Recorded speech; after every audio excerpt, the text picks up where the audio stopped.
Cool. So, hi, I am Cassie. I'm a front-end dev at Clearleft in the UK. And we're going to be chatting about one of my favorite things this evening, which is SVG and how to animate with an animation library called GreenSock. So heads up, there is a motion warning on this talk because there is animation involved. So if that's an issue, I'll let you know now. So before we get started, I'd just like to ask, which one of these two possible websites are you designing at the moment?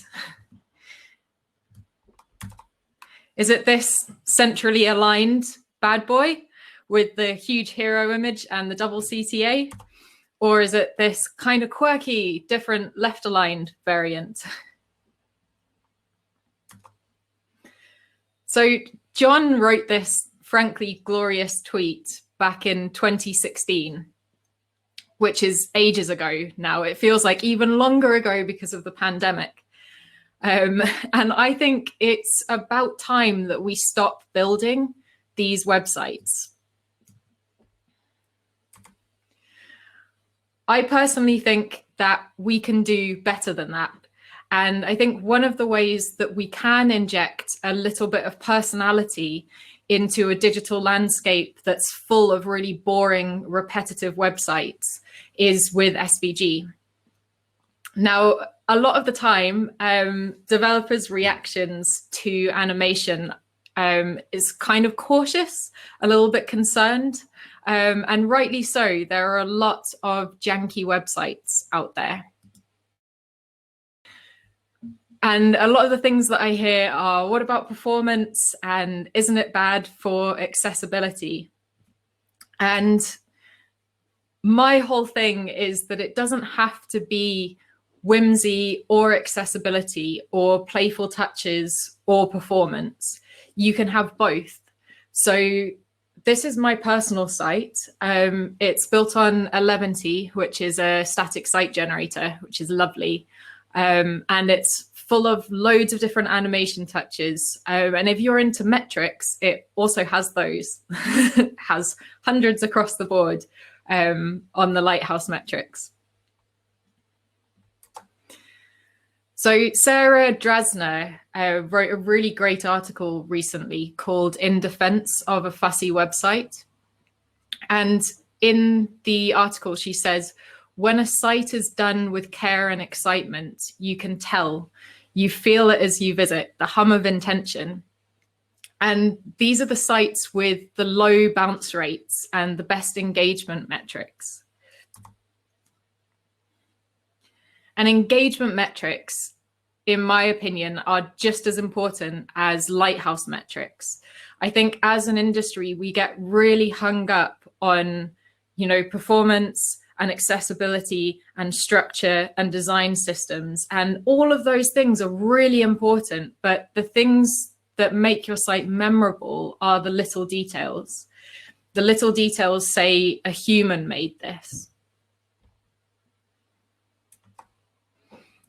So we'll back up for a little bit.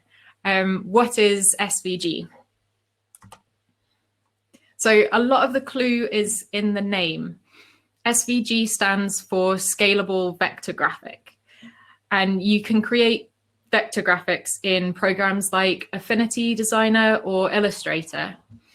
And it's an image format at the end of the day that's scalable because it uses maths to plot and connect points rather than being made up out of pixels like JPEGs or PNGs. So you can make SVGs really, really tiny or really massive without affecting the resolution or the final file size. But the cool thing about SVG is that it's not just an image format. So under the hood, it's also a markup language. And after you get past the initial confusion of all of the ones and zeros and numbers that you get in SVG markup, it's quite familiar looking. It's got angled brackets and nested tags, just like HTML. So it's a lot like HTML. My friend Richard explains it as an alternate universe version of HTML focused on graphics instead of documents. And I had an explanation of SVG, but this was better than mine, so I use his one now. And just like HTML, SVG has a DOM. So unlike other image formats like JPEGs, you can actually get into an SVG and you can interact with elements that are inside it and style them and move them around to make animations. So they're basically illustrations that you can manipulate with code. If that doesn't get you excited, I think you should just leave now, because that's really exciting. And yeah, because we're making these graphics with code, we can create animated illustrations that respond to user inputs like scrolling or mouse interactions or even like webcam. So this isn't something that you'd probably put on a production site, but it's really fun to play around with SVG and learn new things and explore different user interactions and how you can get at different values and what you can do to change the like visual side of the SVG. So yeah, here I'm getting some colors from a webcam feed and then updating some CSS variables to change the chameleon's color. So yeah, in order to animate SVG, you need access to its DOM. So you might have heard the term inline SVG before. And this is, you know, SVG and HTML are both XML-based markup languages. So they get along really well. You can put your SVG code right inside your HTML and then just access elements in the same way as you would HTML elements. And because of this, you can mix up SVG elements with semantic DOM elements, like buttons and forms. So you can add some whimsy to otherwise kind of mundane interactions. This is by Adam Kuhn. And I wasn't expecting this at all. I was just on CSS Tricks and I was filling out the form and then that popped up, and it's just such a fun little surprise on a web that's just full of boring websites. We'll play it again because I love it so much. And everyone should go subscribe to the CSS Tricks newsletter now. If that doesn't make you want to subscribe, I don't know what will. So yeah, SVG exists in this wonderful middle ground between design and dev, which is why I find it so exciting. It's like graphics and code and UI animation and also illustrative animation. It exists right in the middle. And because SVG has a DOM, you can make it really nice and accessible. So this text isn't really text, it's just paths.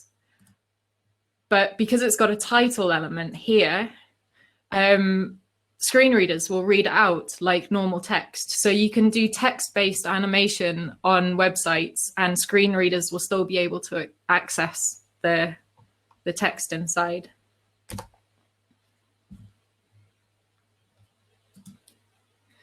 And you can use SVG for data viz as well. And I'm going to sound like a stuck record here, but you can make it really easily accessible to screen readers because it has real text inside.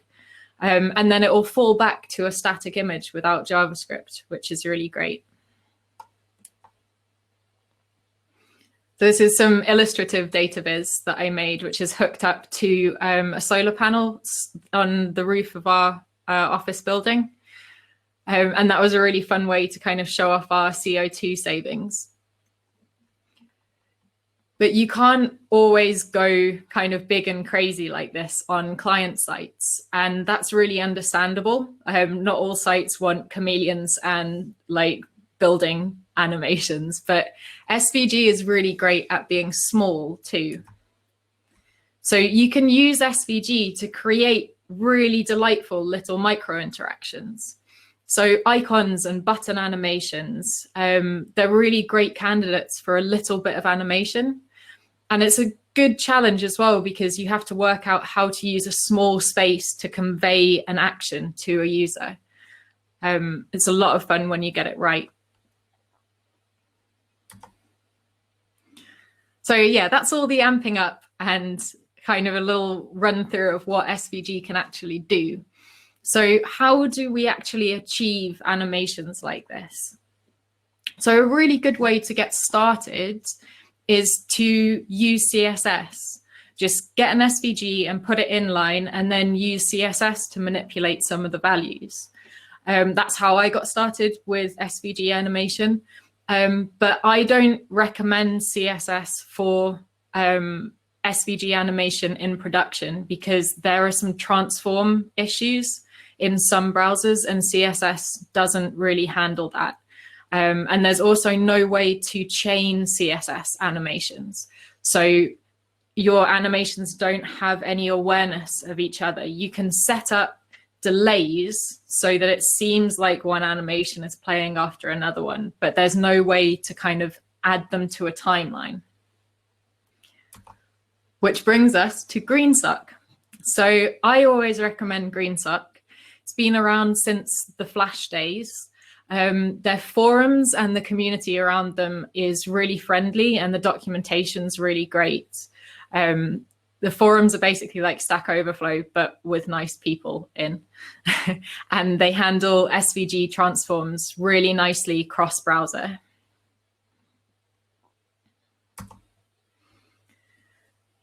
So yeah, the GreenSock object is the access point for most of GreenSock's functionality. It does a whole ton and it gives you loads of control over your animation. You can kind of create tweens and timelines. You can access helper functions that GreenSock has that make it a little bit easier to write some complicated JavaScript stuff. You can register plugins. You get global animation control over all of your animations, and you can configure kind of default settings as well. So the most important concept to understand is the concept of tweens and timelines. So what is a tween? A tween is basically the heart of an animation. So you can think of it as like a high performance property setter. An animation on the web basically boils down to changing properties over time. And a GreenSock tween kind of takes a value and an end, or starting value and an end value, and then it interpolates between them like a lot of times, 60 times per second. So the main tweens that you'll use are from and to. A from tween basically says, get this element and animate it from these values to where it currently is. And a to tween says, get it from where it already is and animate it to these values. So to is, from is kind of good for entrances, and to is once you've already got something in position when you want to move it to a new place. And timelines are basically a powerful sequencing tool that you can add GreenSock tweens into so that they have sequence and an awareness of each other. I've got a little, I made a little timeline GUI here so that you can see. So what we've got is we've defined our timeline here, gsat.timeline, and then we've got our timeline and we've added these tweens to the timeline here. And by default, they'll follow one after another. So the first one is this apple, then the orange will play, and then the strawberry will play. But with GreenSock, you can also arrange these tweens because they have an awareness of each other. So we can do stuff like, say, start the orange at the same time as the apple, and then play the strawberry. Or we can overlap by, like, say, 0.5 seconds. Ooh.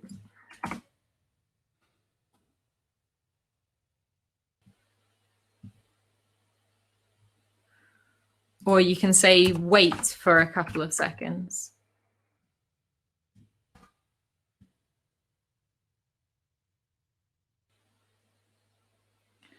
So it gives you this control over your animations and how each step of the animation relates to another step. And that's something that you don't really have with CSS. And if you're animating with CSS and you've got more than 3 or 4 steps to an animation, it can get really complicated and really tricky to kind of keep track of things.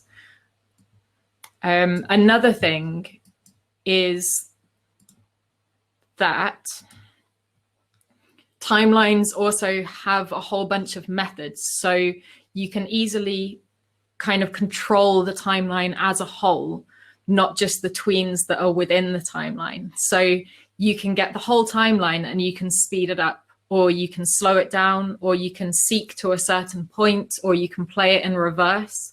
And all of these things are really important. If you've dealt with clients before, you know that there's always last minute changes, no matter what you're doing. Animation's no different. So if you are doing an animation and the client comes and says, oh, could you speed it up a little bit? And you've done it with CSS, that's going to be really tricky.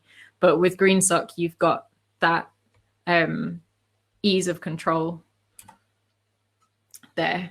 Yeah, and you can also timeline your timelines by using nesting. So you can put tweens onto a timeline, and then you can put timelines onto a master timeline. And the ability to nest timelines is like really key to building up your animations in a modular way and building animations that are more maintainable and easier to work out what's going on. So this is how you nest timelines. So here we've got intro function, we've got a timeline here, and you can add animations to that timeline. We've got an end function, you can add animations to that timeline and then nest them all together, stitch them all together into a master timeline like that. And with adding timelines to a master timeline, you can also use the position parameter to position them in relation to each other. So you've got control all the way down. It gets very inception-y, but you have a lot of control with GreenSock.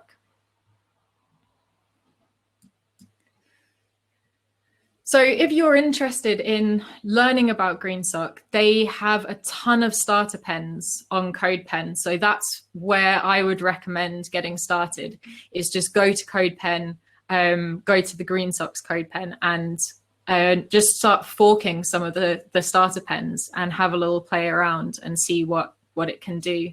I also said that the GreenSock docs are really great. But they are really, really great. They have like interactive examples in them for pretty much everything. So if you just click around, there'll be code pens in there and you can fork them and kind of learn as you go along. In my opinion, the best way to learn is by experimenting and just getting stuck in.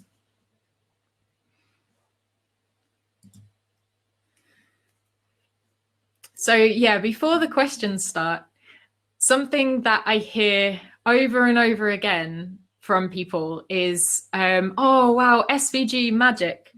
But I think the thing that I would like to leave with you is that it's not magic. It's a markup language and you can learn it. So from experience, teaching SVG animation, everybody wants to know what library I'm using and what technology I'm using to manipulate the SVG. And the times that I've done talks about SVG itself, they've been a lot less, it's been a lot less interest than the times when I've talked about the JavaScript animation libraries. Everyone thinks that that's where the magic lies, like the magic lies in the JavaScript. And I think that that's because as an industry, we hugely devalue learning markup languages. We kind of see that as like the easy stuff, and then JavaScript is where all of the complicated magic stuff happens. But all the cool stuff that you can do with SVG is in SVG itself. like clipping and masking and filters and patterns and stroke animation and all of that stuff, that's all an SVG thing. So all GreenSock is at the end of the day, and all SVG CSS animation is, and all any other animation library that you might reach for, all that they are property manipulators. So they're really great, and GreenSock is a really great property manipulator. But if you don't know what properties to target, it won't help. So my biggest bit of advice is learn SVG first. Like SVG itself will serve you better than learning an animation library. And a really great place to start with learning SVG is to just go to the MDN docs.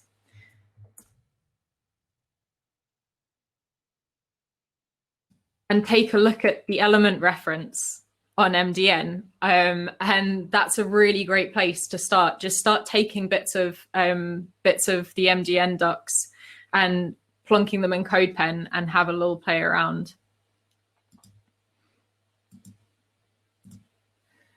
So yeah, learning SVG itself will serve you better than learning an animation library at the end of the day. And if you'd like to know more about SVG, I have a monthly newsletter. So this newsletter goes out once a month. It's not super regular, so it won't drive you nuts.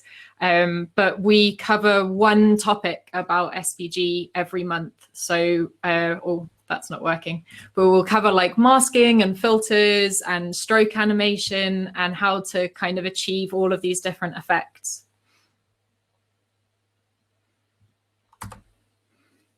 And if you want to learn even more, I'm doing a workshop for Smashing Mag in February, and that covers everything that you need to know about SVG animation. So the performance side of it, and animation libraries and CSS and structuring SVGs in graphics editors and all of that stuff. So we'll get stuck in with a lot of hands-on demos. And yeah, right. So I think that's question time now. Thank you very much for having me. There's loads of really good questions. I've been slightly distracted while I've been talking because I keep seeing them and being like, oh, that's a good one.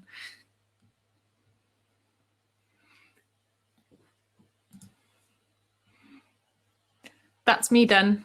I think indeed there is some question. I will ask for you.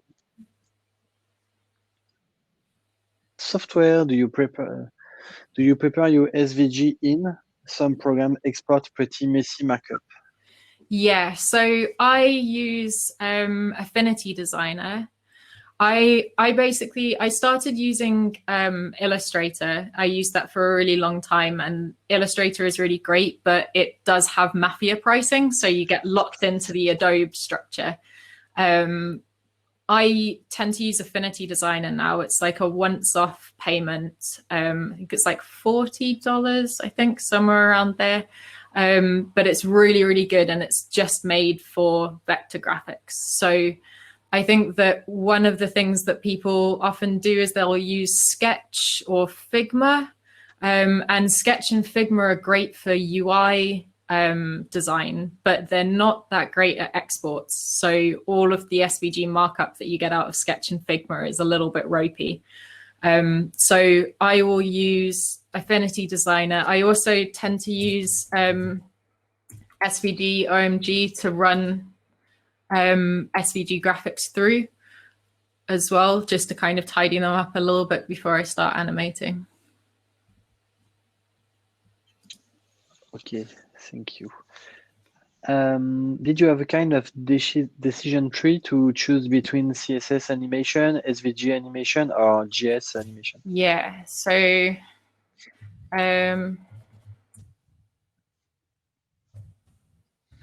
just gonna get a property up. So the transform box property, it basically chooses where the center of origin is going to be measured from in an SVG. So with SVG, transforms are measured a bit differently than HTML DOM. And that can be one of the trickiest things with transforms in CSS. And you get some bugs in different browsers. So if I don't need to support Internet Explorer, you can use the transform box property to make sure that the transform origin is set to the element itself rather than the SVG view box. And then just serve animation if the browser supports transform box. And if it doesn't support transform box, don't serve the animation at all. So that means Internet Explorer won't get the animation, but you can still use CSS. But if I had an animation that was really long, then I wouldn't use CSS. So if you don't have to support Internet Explorer and the animation timeline is only 2 or 3 tweens, then I'd consider using CSS. As soon as I have to support Internet Explorer or the animation timeline is longer than 2 or 3 tweens, I'd definitely reach for GreenSock. Okay, thank you. How do you deal with transform animation? By transform, I mean, for example, when you have an animation like the submarine, the button became the submarine. Is there 2 SVG or GreenSock can help us with that? So I think that like GreenSock isn't a magic button. Like GreenSock makes your animation timelines a lot easier, but all of the kind of trickery with SVG comes from how you've structured your SVG itself. So if you slowed that submarine animation down, you'd probably see that there was like the button is a certain shape, and then maybe that would squash into the body of the submarine, and then some other bits would become visible. So you just kind of have to be a bit clever with how you structure things. But the cool thing with SVG is that you can put that markup inside the button. So you could have a part of the submarine being the button visually, because you can mix the markup together. And then you just kind of change little bits of it through an animation timeline. Okay. Next question. Do you need to be super fluent in JS to start playing with GSAP? Or can you, how would you say? GSAP. GSAP, okay. Or can you just have the basic and already do something? So yeah, I think definitely you can play around without being super fluent in JavaScript. And I learned GreenSock before I learned JavaScript. I got into web development from banner ad development. So I did banner ads beforehand, and I was just using GreenSock and I had no idea about JavaScript. So it's very easy to use. But the real power comes when you understand JavaScript as well, because you can use it in like more exciting ways and you've got more of an understanding of what's going on under the hood. But you can definitely get going and play around with it as a beginner. Okay, cool. And what advice do you have for those not great at coding, but would still like to create SVG animation? So I have I think it's interesting because SVG exists in this kind of middle ground between design and dev. There is a place called FreePick, say aliens. So if you're the opposite of this question, if you're really into coding, but you're not that good at design and you want to have a play around with SVG animations, you can go to FreePick and you can download SVG vector graphics, and then you could have an experiment and play around with them. If you aren't that great at coding, but you'd like to get started with SVG, one thing would be possibly download some vector graphics from FreePick and go into CodePen and have a play around with CSS first. And then when you feel a bit more comfortable, kind of progress to JavaScript animation. There's also something called Lottie, which is, it's a plugin for After Effects. And I feel like if you can code, it's better to code the animations than use Lottie, because the performance implications of Lottie are quite hefty. But if you are more of a designer and you don't code, then Lottie's a really great way to get started making SVG animations for the web, because you don't have to worry about coding at all. Okay, thank you. Next question. Sometimes SVG animation are janky. What can I do to avoid performance issue? So I think with SVG, you just have to be aware of the limitations of it. So if you're using GreenSock, you shouldn't have issues with SVG being janky. You should be using transform properties on SVG. So you shouldn't be animating the geometry itself, like width and height properties and X and Y values. That's going to make it janky. But if you're using transforms and GreenSock, then it shouldn't be an issue. But also, you have to be aware of when not to use SVG. So if you're animating lots and lots of things, it might be better to use Canvas. So there's always like a kind of a point where SVG isn't going to be the most performant thing, and maybe Canvas is a better option. But obviously Canvas is more difficult to get started with. It's harder to debug. It's less sharp vector graphics wise. And it's, yeah, you know, it's not as accessible as SVG. So I tend to use SVG as the default option. And then if I can't do it with SVG, then I'll go for Canvas. Cool, thank you. Next question. What was the animation with SVG that you took the most please to create? Took the most please. Pleasure. I think it was pleasure. If someone maybe write on this phone. I think yeah, I really enjoyed making my website. I had a lot of fun making this. There's all sorts of fun things that happen. There's little pencils shoot down the page.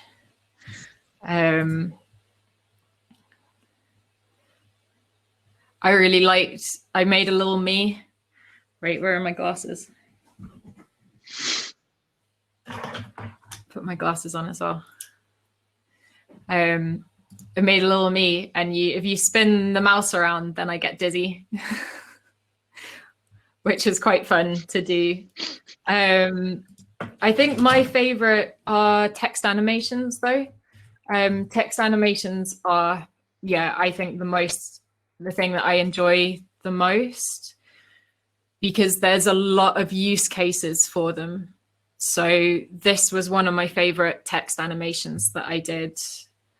It's just a lot of fun. It all kind of breaks up into lots of pieces and then slots itself back together again. And it's great because it's accessible. So if a screen reader user was to go to this page, they'd just get the title of the site. So that's what I really love about SVG. If you had a video there, you'd have to make it accessible. If you had a canvas, it would just be a black box of JavaScript. So yeah, I really love using SVG for text animations. Okay, thank you. Do you make SVG from scratch? Yes, I do. So I'll either hand code them if it's simple, or I'll use a graphics editor if it's more illustrative. Okay, next question. Do you have any tips for making your SVG accessible from in Affinity Designer, labeling, for example, or something else based in markup language? Yeah, so it's all about labeling things. So let's see. if I've got something that I can open.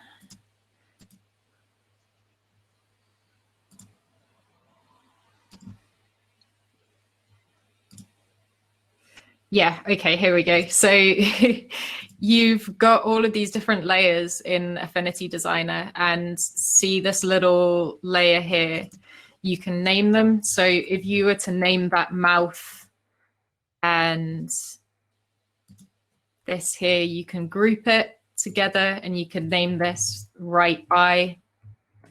And if you label things like that when you export them, they'll come out as IDs and then you'll be able to target them. So it's all about keeping it really, really organized in Affinity Designer, really. Hope that's helpful. You also get to look at a happy potato. I think the question was most about the accessible part. When you say that you name the thing for the reader. Mm-hmm. What was the question?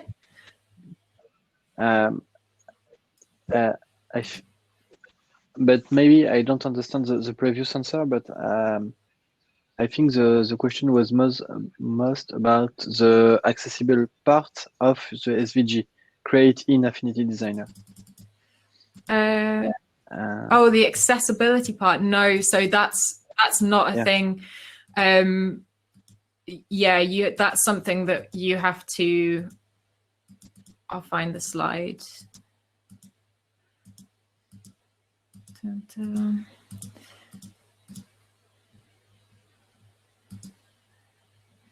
Oh, which one was it?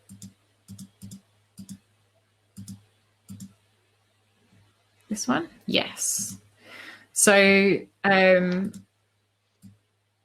yeah, you'll add a title element inside your SVG like that. Actually, there is one additional thing that you have to do, which isn't in this pen, which is because I'm using it as an example. So you'll add a title element, and then have an ID equals title, and then aria labeled by, and then aria labeled by title, like that. I think it's actually like that. And then role equals image as well.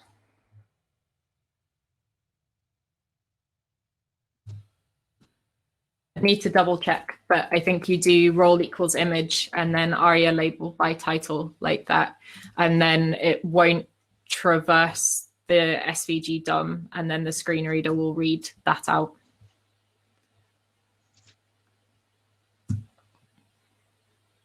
Okay, cool, thank you.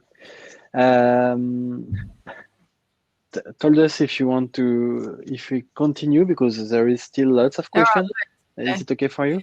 Someone said, is there something SVG Yes. can do that JavaScript isn't able to do? And that's a very confusing question. I'd like to dig into that a little bit, because SVG, yeah, so SVG can do masking and create. I mean, that's kind of like saying, is there something HTML can do that JavaScript isn't able to do? You know, like HTML is where all of like the whole, all the content and all of that information is, and JavaScript is just manipulating that. So it's the same with SVG. SVG is where all of the cool stuff is happening. So all the graphics are all in SVG, like masking, filters, all of that stuff is SVG markup. JavaScript is just manipulating those values, if that makes sense. For me, yeah. Yes. So maybe we can continue then. Where do you go to get your inspiration for web animation? I get inspiration from a lot of places. I like Dribble's actually quite good for getting inspiration from animation, I also quite like looking at traditional animation as well. That's always quite fun to learn from. You can learn a lot about animation from like traditional hand-drawn animations or stop motion animations, because they tend to follow a set of rules. And also just looking at how things move in real life as well. I think that's a big one.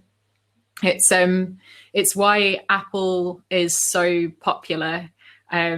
Like one of the reasons is because of their interactions feeling a lot more human. They were the first people to actually do like more physics-based interactions that feel like the real world, and people like that stuff. They like things to feel like the real world. So if you can emulate kind of natural movement in your animations, then that's really helpful. Okay, thank you. Next question: how does animation development process work in relation with UX and UI work? Who comes first? Do you sketch any before developing them? So I think what we'll often do at work is there'll be a little bit of to and fro between the designer that I'm working with and me. So they'll maybe have an idea, and then we'll kind of do a little bit of back and fro on it. So I think it's a mixture of, sometimes the designer will mock some stuff up in what do you call it? I've forgotten the name of the prototyping thing. That it's like After Effects, but a more like simple version. They'll mock up a little animation for me, and then I'll try and recreate it in GreenSock. Or if I don't think that that's a good direction to go down, I'll recreate something that I think might be better, and we'll kind of do like a little back and fro of prototyping. So it's very much part of the design process. There's times when I've tried to add animation on sites when it's an afterthought, and it's like a whole site has been designed and then built, and then they try and add animation, and that's when you end up with animation that doesn't feel right. Whereas animation that really adds to an experience is part of the design process, I think. I think the next question is really linked to what you were answer. So, do you recommend prototyping complex web animation in a motion graphic UI before starting to code? I recommend using whatever you find fastest before starting to code. For me, I usually will write stuff out. I'll draw out storyboards. So pen and paper, I'll draw out and I'll storyboard an animation and work out what I want to do before I start coding. But I wouldn't prototype in After Effects because I'm slower in After Effects than I am with GreenSock. I can do GreenSock really fast. I can't do After Effects fast. It takes me a long time because you have to click lots of things and move lots of things around manually. Whereas GreenSock, you're just typing and you can have it out really quickly. But if you're not super fast with GreenSock and you're comfortable with After Effects, then it's probably best to use After Effects. But I'm a big fan of pen and pencil. I think that that's like pen and paper, drawing out your animations is a good idea. Okay, thank you. Next question. Have you experimented with using PNG and JPEG in SVG animation? I don't know why you would. But I mean, you can use images in SVGs to do stuff like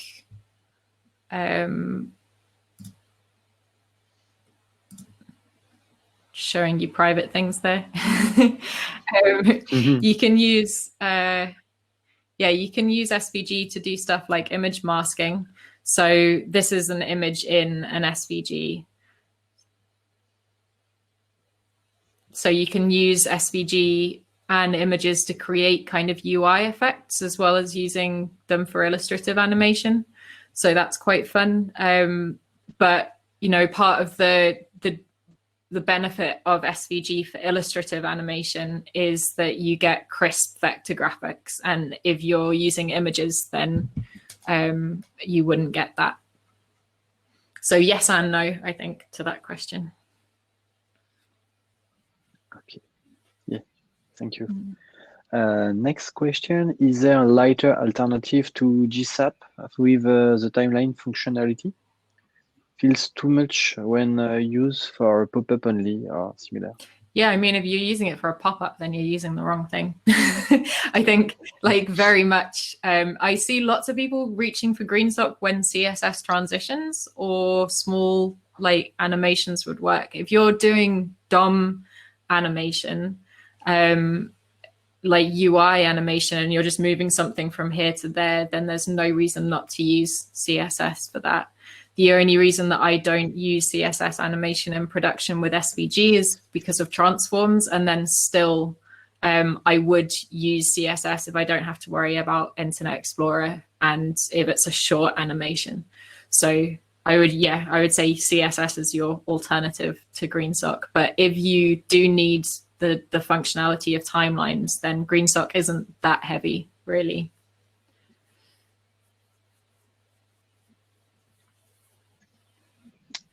Okay.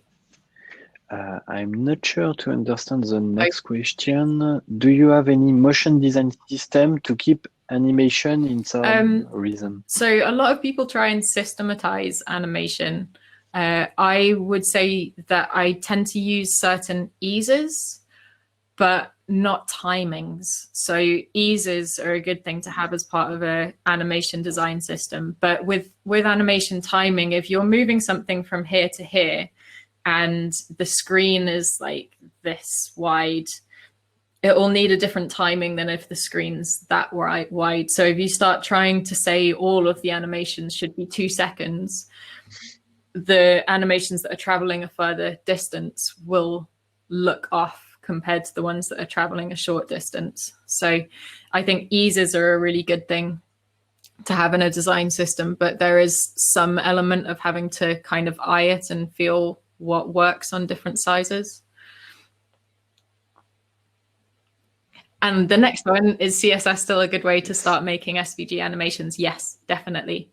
It's even a good way to carry on making SVG animations if you don't mind putting the extra effort into creating longer timelines and if you don't need to support Internet Explorer.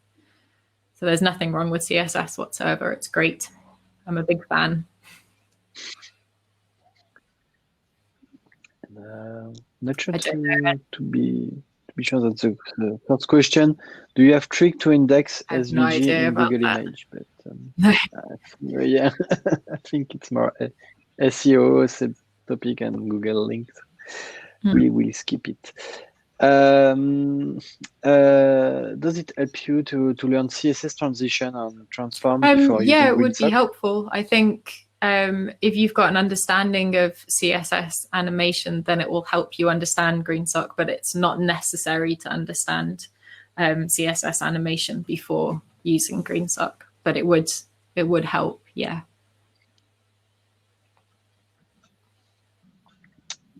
Okay, so I think we have finished with the question.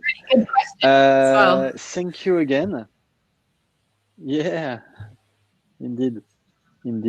Thank you for the presentation. I see that someone do a sketch note cool. of your talk.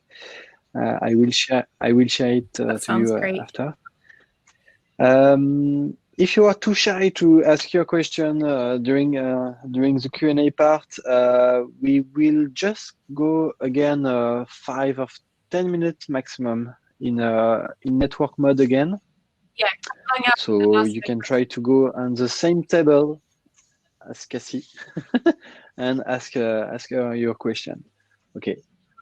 Cool. Cassie, thank you again, and see you. I'll see you on the tables. Thank you.